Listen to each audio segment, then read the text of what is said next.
प्रधानमंत्री जी ने संकल्प लिया है कि इस देश से भ्रष्टाचार को खत्म करना है, और दूसरी तरफ एक विचारधारा है, खासकर इंडी अलायंस के जो घटक दल हैं, जिनको घमंडिया भी कहा जाता है, वो सारे के सारे भ्रष्टाचार के गोंद से जुड़ गए हैं और उनको ऐसा लगता है कि ये जो भ्रष्टाचार का गोंद है ये उनको जोड़े रहेगा और दबाव बना पाएंगे वो एक ईमानदार सरकार पर, एक कर्तव्यनिष्ठ प्रधानमंत्री पर।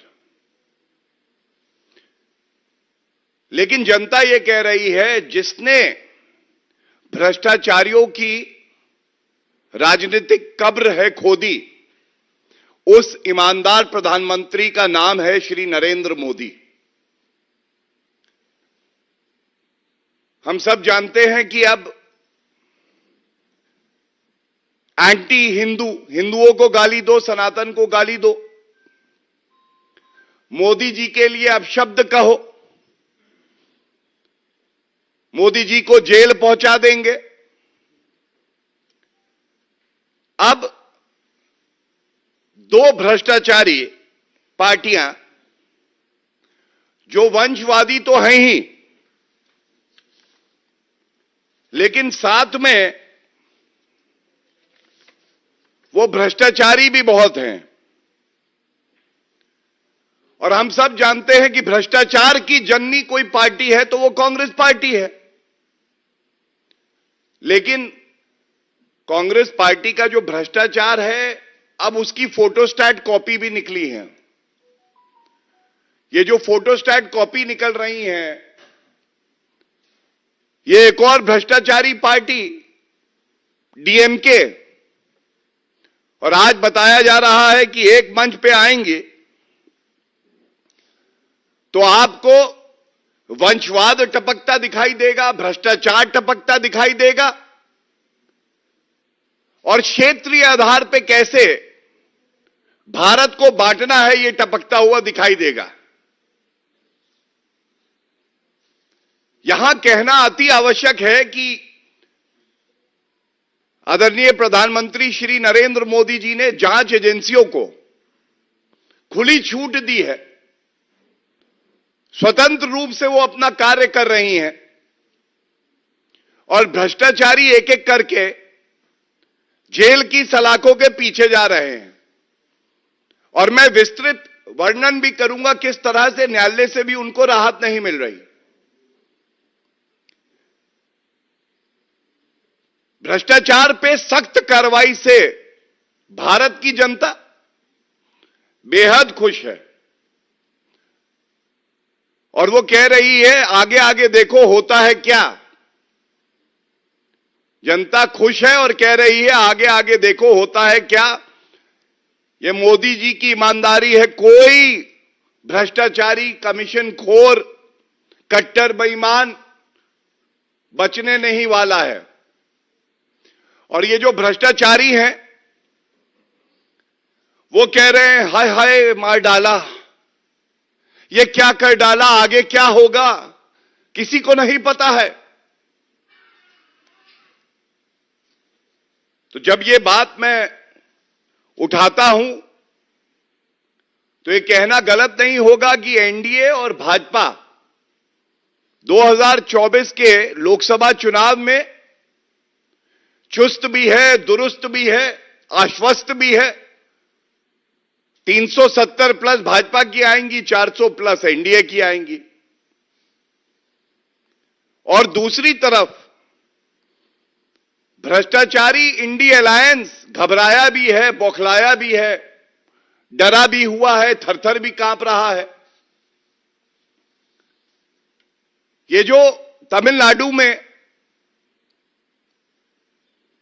रैली होने जा रही है, इसकी यह विशेषता है कि राहुल गांधी जब वहां पे उपस्थित होंगे तो पूरे विश्व में सबसे ज्यादा भ्रष्टाचारी परिवार अगर कोई है तो वो गांधी परिवार है। सोनिया गांधी, राहुल गांधी, ये भ्रष्टाचार के आरोप पर बेल में बाहर है। नेशनल हेराल्ड केस में सर्वोच्च न्यायालय तक ये गए और ये भी सत्य है कि इनको सर्वोच्च न्यायालय ने भी राहत नहीं दी।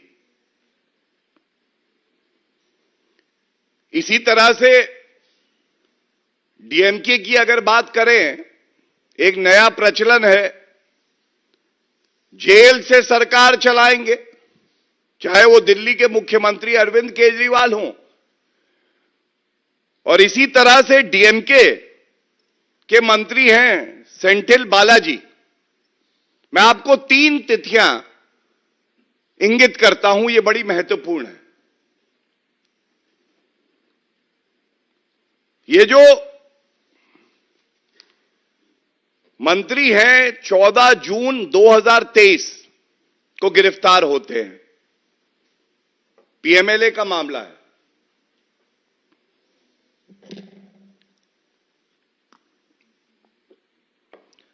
ये गिरफ्तार होते हैं और इनको बेल नहीं मिलती है, ये सर्वोच्च न्यायालय जाते हैं। 5 जनवरी 2024 सर्वोच्च न्यायालय जो है इनकी याचिका को निरस्त कर देता है। उसके बाद तमिलनाडु हाईकोर्ट 28 फरवरी 2024 को इनकी बेल रिजेक्ट कर देता है। और ये करीब करीब 8 महीने 235 दिन जेल में रहते हैं, लेकिन मंत्री बने रहते हैं। ये भ्रष्टाचार का कौन सा घमंडिया मॉडल है कि गिरफ्तारी हो जाएगी, न्यायालय जाओगे, न्यायालय राहत नहीं देगी, उसके बावजूद आप मंत्री पद पे बने रहोगे। क्या यह मुख्यमंत्री स्टालिन की सहमति के बिना हो सकता है? हमें पता है कि कैबिनेट चुनने का अधिकार जो है मुख्यमंत्री का विशेष अधिकार है। लेकिन जैसा मैंने आपको पहला उदाहरण दिया, गिरफ्तारी होती है, सर्वोच्च न्यायालय से राहत नहीं मिलती है, तमिलनाडु हाईकोर्ट से बेल खारिज होती है। बेशर्मी देखिए, 8 महीने मंत्री बने रहते हैं और जब उच्च न्यायालय का आदेश आने वाला होता है उससे 1 या 2 दिन पहले ही इस्तीफा देते हैं। अब भ्रष्टाचार की बात हो और 2G स्कैम की बात ना हो, फिर से याद करना होगा कि कैसे जनता की गाड़ी कमाई। यूपीए की सरकार थी, नाम बदल लिया, अब इंडिया अलायंस हो गया है। उसमें ए राजा तत्कालीन टेलीकॉम मिनिस्टर, ये आजादी के बाद सबसे बड़ा घोटाला था।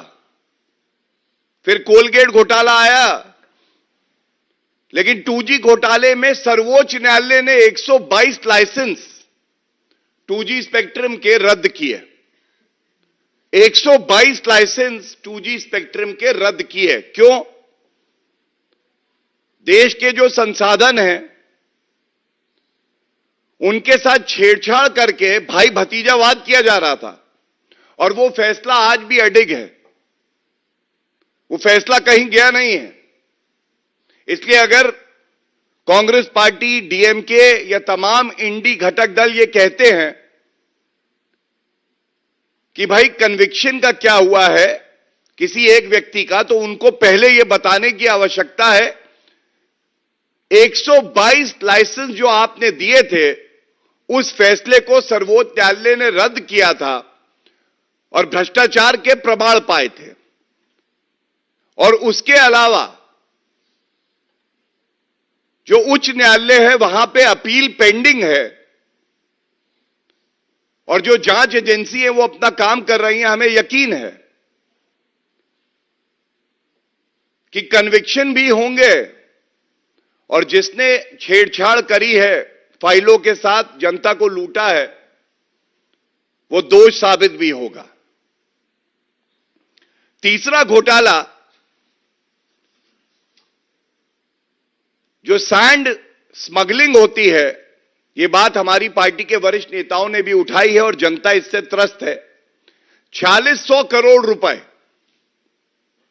4600 करोड़ रुपए राजकीय कोष को नुकसान पहुंचाया है। प्रदेश अध्यक्ष अन्नामलाई जी ने भी इस मुद्दे को बड़ी प्रखरता से उठाया है कि ये सांठगांठ है परिवारवाद की, भाई भतीजावाद की। राजकीय कोष को घाटा हो तो हो, हमें तो अपनी जेबें भरनी है। और ये कहना गलत नहीं होगा है। What does DMK stand for? For the common man, the DMK stands for D, deceit, M, malpractice, and K, there is a term called kleptomaniac. Kleptomaniac is a habitual offender, a person who can't resist from stealing, from robbing. So, Mr. Stalin's government today is also a habitual offender that has to steal from the people of Tamil Nadu. And that is why people of Tamil Nadu are calling them deceitful, people who indulge in malpractice and are kleptomaniacs. Hindi में कहें तो धोखाधड़ी, मक्कारी और commission खोरी, ये है DMK का आज full form. इसके साथ ही एक बात बड़ी प्रखरता से मैं यहां से उठाऊंगा। जब क्लेप्टोमेनियाक की बात आती है, आदतन जिसको लत लग गई चोरी की, तो एक गाना है आपने सुना होगा, हे बेईमान दिल बड़ा बेईमान, होता नहीं आसान इसे है समझाना, मुझे तो तेरी लत लग गई, जमाना कहे लत ये गलत लग गई। तो आप देखिए, लत भी लगी है तो चोरी की, लत भी लगी है तो कमीशन खोरी की।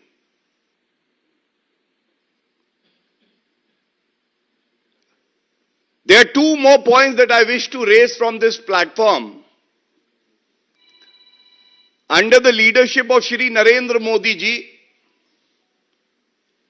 the NDA today has a vision for the country. On the other side of the fence is a perpetually pessimistic India alliance. If we have a vision, they are for division. Division of the country on regional lines, division of society on religious lines. It is all about spewing venom and hatred. Second, I must also make it very categorically clear to the opposition parties. Narendra Modi ji says Tamil Nadu is our pride. Tamil Nadu is our pride, and we have all seen how he has been quoting the saints from southern India during the fasting ritual that he undertook. When there were ceremonies relating to the Ram temple, he was visiting temples in southern India, establishing Sengol in the new parliament building, and Kashi Tamil Sangamam. These are all examples how Shri Narendra Modi ji with a vision is ensuring that there are no geographical boundaries and we are all united with the spirit of brotherhood and fraternity enshrined in our constitution. And on the other side, we have all seen how hatred is being spread. Udaynidhi Stalin, he had said that Sanatan is like dengue and malaria. What happened? Did Congress party and other parties reprimand him, condemn him? Did they sever ties? No. Is it not true that Priyank Kharge of the Congress party also compared the Hindu religion with a disease? And Mallikarjun Kharge was a mute spectator. The remote control president could not utter a word. The Congress party's leader G. Parameswara, he raised questions on the origination of Hindu religion itself. And why do I raise this? I raise this because when the Congress party in its manifesto also targets the majority, the Hindus of the country, by saying बहुसंख्यकवाद खतरनाक है, नहीं चलेगा, तो ये पूछा जाएगा Congress party से कि आपको हिंदू समाज से, सनातन धर्म से इतनी नफरत क्यों है? ये जो नफरत की राजनीति है, प्रधानमंत्री जी को गाली देना, कल ही बौखलाहट में जो 5 बार दोषसिद्ध व्यक्ति है लालू प्रसाद यादव, उनकी पुत्री मीसा भारती ने कहा कि वो ईमानदार प्रधानमंत्री श्री नरेंद्र मोदी जी को जेल भेज देंगी अगर सरकार आई। तो पहले तो ये अगर होने नहीं वाला है, लेकिन यह आपत्तिजनक है।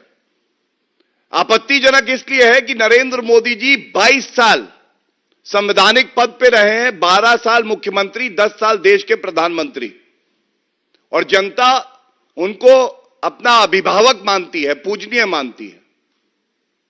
गंगा जल की तरह जो व्यक्ति पवित्र है, उसके लिए इस तरह के शब्दों का प्रयोग करना विपक्ष की निराशा और बौखलाहट दिखाता है।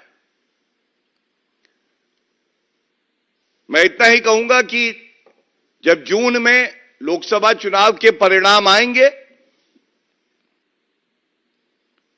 तो ये जो बौखलाए हुए नफरती विपक्षी पार्टियों के नेतागण हैं, इनको करारा जवाब जनता देगी और इनका सूपड़ा साफ हो जाएगा। ये लोग सिमट के रह जाएंगे और कोई बड़ी बात नहीं है कि 30 सीटों के आंकड़े से नीचे ये रह जाए।